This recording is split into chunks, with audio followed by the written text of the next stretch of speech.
BookTube. Recently on his channel, Jim's Books, Reading, and Stuff, he concentrated on the third thing, on stuff. He made a video about stuff. And he mentioned famous hoarders. He mentioned hoarding just in general as a phenomenon, and also famous hoarders like the Collier brothers, who actually died in the mountains of squalor that they accumulated over the course of their whole lifetime. And he also mentioned being messy and being the dedicated YouTube minimalist channel that I am. I wanted to weigh in on the subject and stress what Jim stressed as well, which is that there's a world of difference between hoarding and being messy. Even a world of difference between hoarding and accumulating too much stuff. Hoarding is a genuine psychological problem where the person cannot make any distinguishing actions between things that come within their orbit. Everything becomes a treasured possession and fades into the background. Hoarders don't ever use their stuff. Instead, they accumulate mountains and mountains of it, and it becomes infested with vermin, and then vermin comes in to feed on that vermin. It becomes an ecosystem of its own, and hand in hand with being a true hoarder. I've known a couple of them, and they're not the same thing as being messy. They're not the same thing as having too much stuff. Hand in hand with that deep psychological problem of not being able to actually discard anything, even containers of food. Even then, hand in hand with that psychological problem, that is a deep psychological problem, is the inability to see the results. So I have known actual hoarders, people who have a severe psychological problem and whose houses reflected, whose apartments reflected it. Just unthinkable. The only word that comes to mind, unthinkable. If you have never been inside such a space, your imagination will not serve you. You need to see it to believe it. Big, glistening white things scurrying out of view under mountains of 10-year-old newspapers that are molding and have the inability to peel them apart anymore. It isn't just that a hoarder creates such an ecosystem, it's that they lose the ability to see that's what it is. I have known hoarders who had things that bad, who when I mildly suggested it, said, well, the place is a little messy. And the place was not messy. The place would have failed any health inspection in any country in the world. So we're not talking about hoarding here. The response that I want to make, and Jim wasn't either. Jim was mainly talking about mess, and we all deal with that, except for dedicated minimalists such as myself. I have got rid of all of my books. I've got rid of all of my clothes except the ones that I'm wearing. I've got rid of that annoying little dog. Got rid of it all. And when you watch YouTube, BroTube minimalism channels, you will see dedicated AdSense liars. You just look for the cow crap ring. They all wear the cow crap ring that is black and octagonal and has no decorations at all. It's made from kiln refined cow crap. If you see that ring, you know that the person who's talking to you is lying in every word that comes out of their mouth. And when you look at minimalism channels on YouTube, that's exactly what you're seeing. You're seeing people who have a sound studio. They have a stage, basically a set, that is one starving cactoid plant, that is a closet with 3 black t-shirts in it, that is a kitchen that has 1 glass and no utensils of any other kind, that has no books, no clutter, no nothing, just nothing at all. And they do B-roll footage of them, sitting or maybe tabbing on a tablet in that setting. That is not where they live. that is just the biggest lie of the many lies they tell. They have an actual apartment that is crammed mostly with vaping material and also video game material. They can't live without either one of those things. None of these BookTube minimalists can live without vaping and without video games. And those two things cause mess and clutter. And that's to say nothing of everything else. Everything else. They have an apartment across town, is what I'm saying.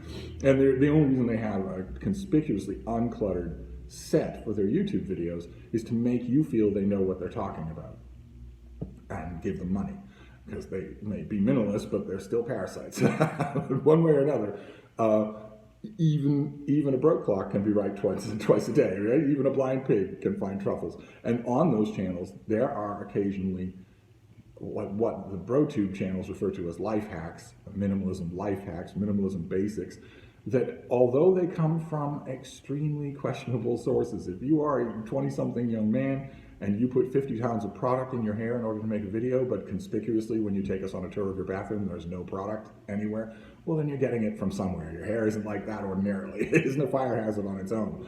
If you are a 20-something guy like that and you are lying your face off in every single thing that you say to your audience of hundreds of thousands of people, then yes, you have a credibility problem. But you can still say things that are true and useful. And one of the basic underlying tenets of what is known as minimalism on YouTube is that we all have too much stuff, and that having too much stuff clogs up the intangibles. It doesn't just clog up the junk drawer or the living room, it clogs up us. It clogs up our intangibles. It makes it more difficult to be creative, more difficult to concentrate, more difficult to assess what's important to you and what's not, and all of those things are valuable in life.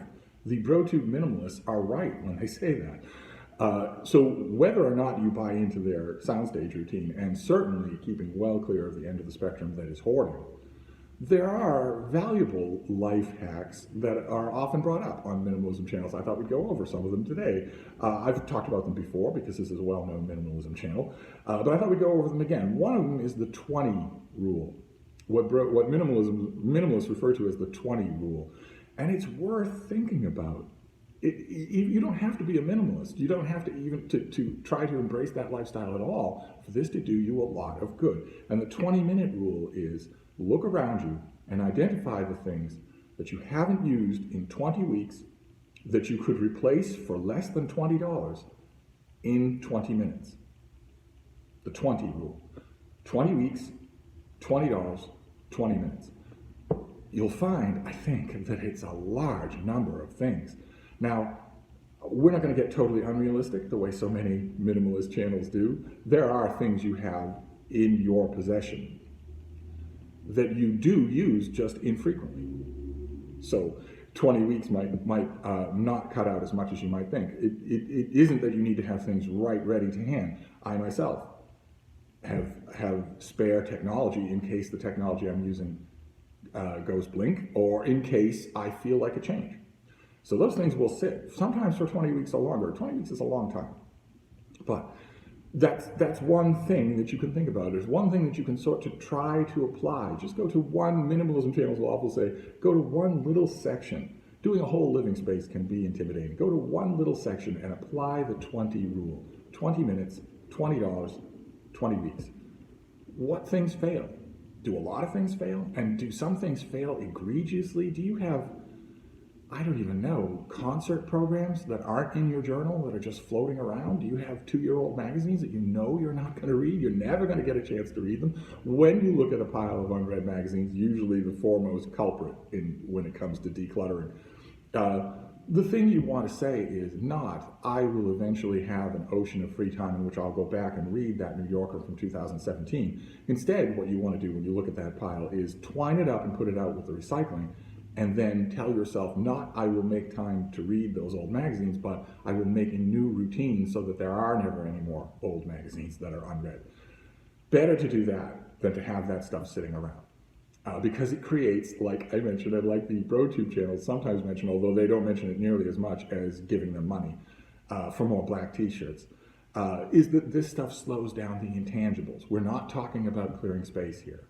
We're talking about the intangibles. You are affected by this clutter in ways that you will only realize once it's gone, or once you started to take control over it. And the 20-minute rule is one way to start to take control of it. There's another rule, another practice, another game that minimalism BroTube channels often use, and that is the vacation rule. The vacation exercise, where you look at a certain room or a certain portion of a room and pack everything up as though you were going on vacation or moving.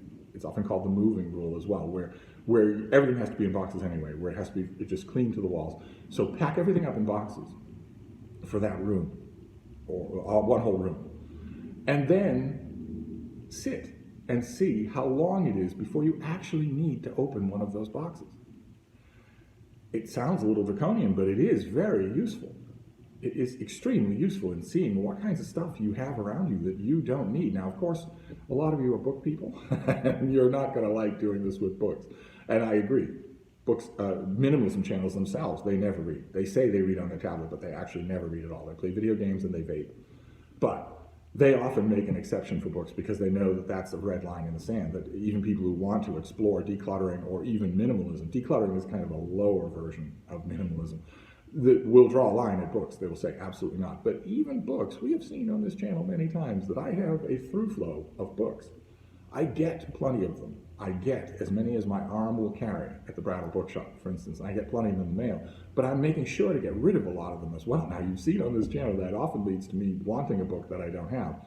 But better to want a book every month or so that you don't have than to have 50 books you don't want. So even books are included. My fellow BroTube minimalist channels might exclude them, but I'm not. You should take a long, hard look at your books. Do you have a bunch of old hardcover adventure novels that you know you're never going to read again? A bunch of old mystery novels that you know you're never going to read again? You know you're never going to touch them? Then get rid of them. Get rid of them. Box them up and bring them to a charity. Bring them to your local used bookstore and get store credit. That sort of thing. Better to have a rolling amount of store credit than to have that stuff dragging at you, because that's what it's doing. On some level, it's dragging at you. It's cluttering you in the way that it clutters the rooms. And you don't want that. You want to try to exercise the ability to take control of that. And the moving rule, the moving exercise, is another way that minimalists do that. Box up a section of a room and see how long it is before you ever need to go in those boxes again. And I would argue, a lot of my minimalism BroTube colleagues might say this as well, that if you go 2 or 3 months without needing to open those boxes, then put those boxes in storage. Get them out of your day-to-day living space. You obviously don't need the stuff that's in them, at least not all the time. The key here is to streamline just a bit, because if you're like me, or like I was before I embraced minimalism and got rid of that fugly little dog, you have too much clutter. You have too much mess. And that was, I don't think that Jim was exhorting you to deal with your mess, but it did come up in his video. I'll leave a link to his video below. He does so much thoughtful content that you don't want to miss it anyway. But I thought I would add to it. I thought I would signal boost it with some minimalism content. Try the 20 rule. Just try it. If you don't want to pick one room, pick one storage compartment, one hutch, one whatnot. Pick one thing like that. Or maybe you could get a muffler. You could clear out all that clutter and get a muffler so that you're not knocking out windows in every street that you drive by. If the police catch you, demand that you pull over, tell you that you've been knocking out glass windows in every neighborhood that you've driven through, only to have you say, yeah, I'll get to it, and then say, sorry, you have to come with us, and you say no, and they shoot you dead. So you die because of your muffler, because you have a crappy muffler that you got so that it would be badass, so that it would be really loud. And that's why the police kill you. You could do that. I wouldn't advise it. Your minimalism efforts are better spent elsewhere than intentionally buying a loud muffler and having the guy at the auto dealership say, but sir, this is going to cause an unbelievable amount of noise. It'll certainly be illegal wherever you live. Are you sure you want to spend $1,500 on this? Yeah. Got anything louder? Yeah. Anyway, the rants don't take up any space. So try that. Try the 20 rule. Try the moving exercise and see if they work. I wouldn't advise trying any minimalism YouTube channels. They are all lying to you. All of them. And that's soiling in its own right. Even if you get good advice from them, better to get it from me. Anyway, that's a little out of the blue response video. I couldn't let something even approaching decluttering or minimalism go without a response. So there you go. But we have plenty more content, plenty more videos. We'll talk again. I'll see you soon. Thank you, BroTube.